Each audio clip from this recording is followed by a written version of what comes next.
ఎప్పుడైనా భక్తి జీవితంలో నువ్వు ఎదుగుతున్నప్పుడు, కట్టబడుతున్నప్పుడు, దేవునికి నేను సమీపంగా బ్రతకాలి అని నువ్వు ఆరాట పడుతున్నప్పుడు, అప్పుడే సాతాను నీ మీద దాడి చేయాలని ప్రయత్నం చేస్తాడు. సంగమా, ఒకటి మీరు నేర్చుకోండి. ఎప్పుడైతే దేవుల్లో నేను ఎదగాలి అని ఆశపడతావో, ఓ నిఖార్సైన భక్తి జీవితం దేవుని కొరకు చేయాలి అని ఎప్పుడైతే దేవుని సన్నిధిలో ఆరాట పడతావో, అది శత్రువైన సాతాను ఎరిగి, అరే ఈ బిడ్డ దేవునిలో ఎదగాలనుకుంటుందిరా, ఎదగకుండా ఉండాలంటే ఏదో ఒక శోధన కలుగు చేయాలి.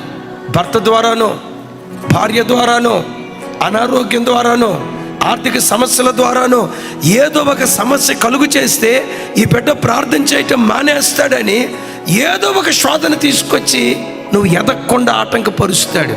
దైవజనమా, వాడు ఆటంకపరిచేటప్పుడే మరెక్కువగా బలం తెచ్చుకొని ఒక సింహంలాగా దేవుని కొరకు నువ్వు లేచుదువుగాక.